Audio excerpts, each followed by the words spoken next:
And of course, as always, we want everybody to know that whatever is discussed on the show is the opinion of our guests and don't necessarily reflect our official policy. Although I do have to say, if we say something, maybe it does reflect something for me and or myself. And so don't. Somebody says something bad or politically incorrect, don't hold us to them in perpetuity. Or if we say something politically incorrect, it's not our fault. To just post a question, and we've got some questions we've written down. But today is an open show and open forum, and we'll just run with it. And of course, thank you for joining us. And today we're going to try and sell you whatever we can sell you. What the heck? No.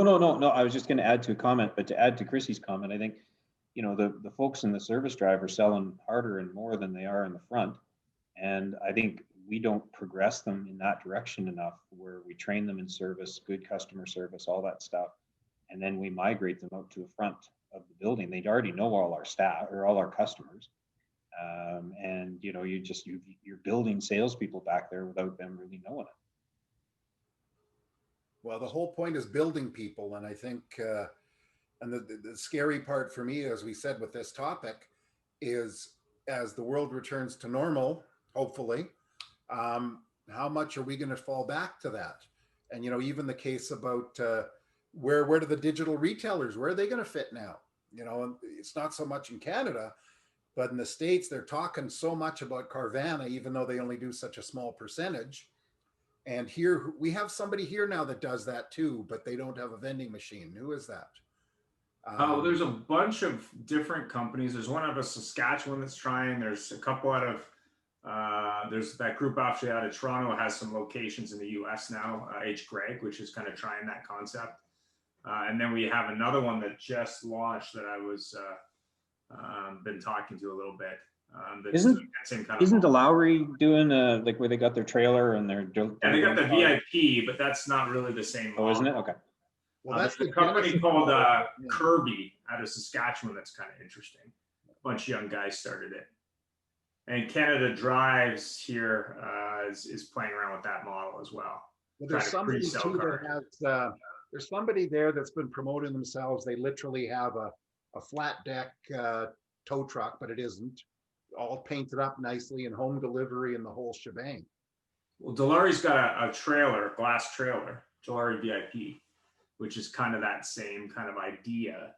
And of course, Genesis does a little bit of that now with, like test drive at home and all that kind of stuff, right? That's kind of their model. And I think you will see as Polestar launches, which have a very interesting comp plan for their manager they're trying to recruit here in Vancouver, by the way. Gain bought the franchises, I think, for Vancouver, but they kind of have an interesting model too. It's going to be interesting to see when they actually open the showrooms in December, how that goes.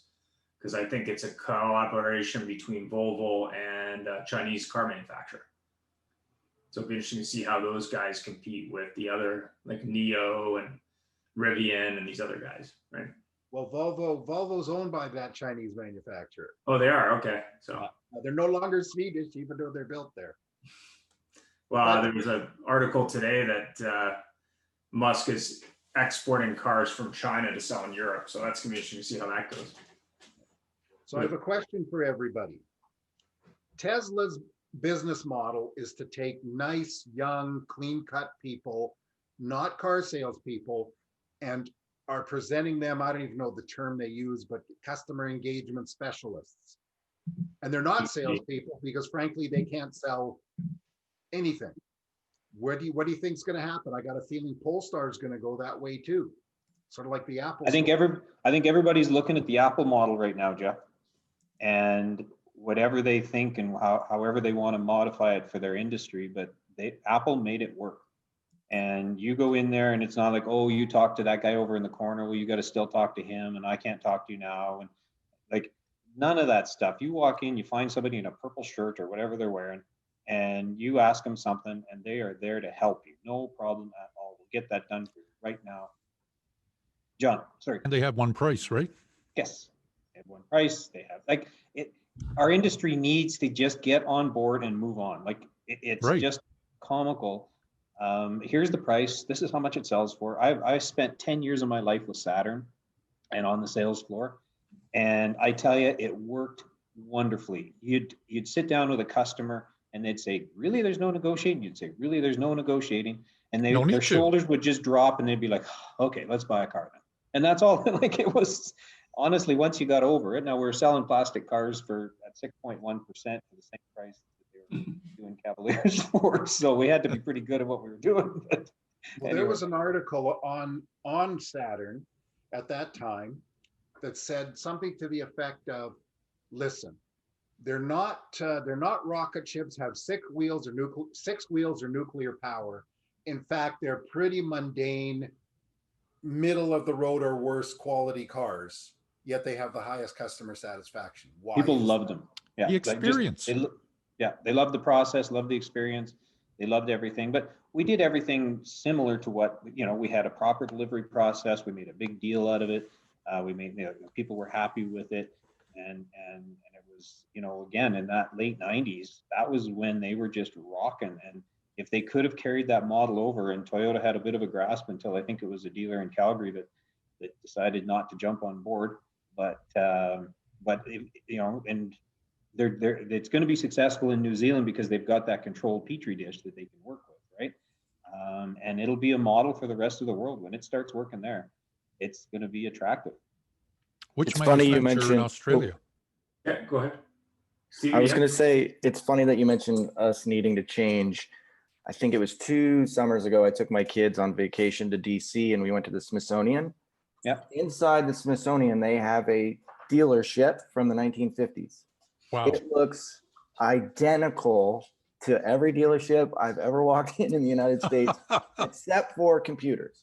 Like, it was such a glaring moment for me as a car person. Like, we haven't changed the physicality of our buildings in 80 years. Exactly. And we wonder why consumers walk in and are like, gee, this feels odd. I feel like I'm like, this is crazy. Right. But the manufacturers have us putting bigger tile on the floor, so that helps.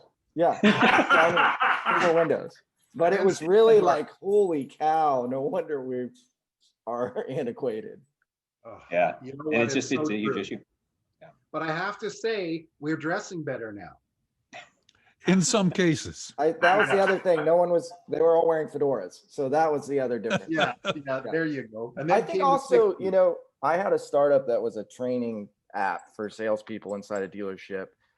And one of the things that really I used to talk about is like, it's hard to blame internally because the guy that's in the tower, he started selling cars and there was a mid-level manager above him that told him this is how you do things. Then he became the manager, right? And so Yes. they don't really know anything outside that. And I worked for a group here. I'm in Austin, Texas.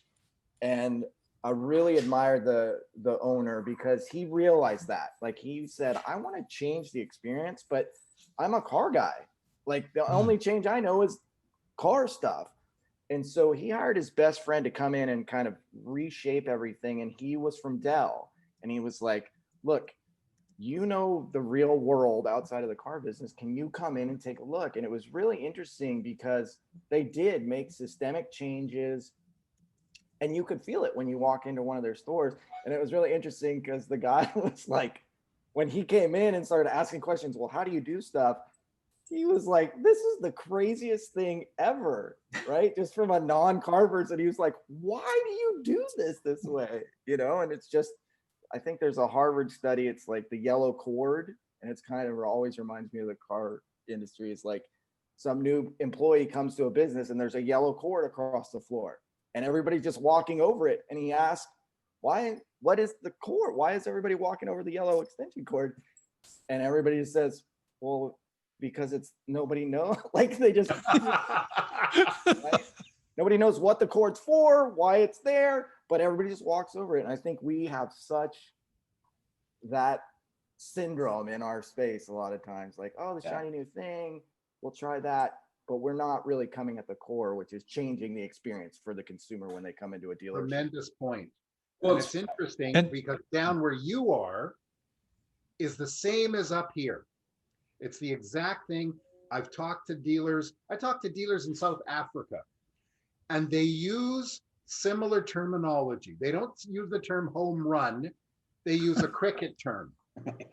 they still use roaches, and they still use they don't use hat trick either. They have something else, but literally it's the same. You never thing. see the guy at the Apple store, the Apple Genius guy, high-fiving another guy when they sold 3 iPads, Exactly.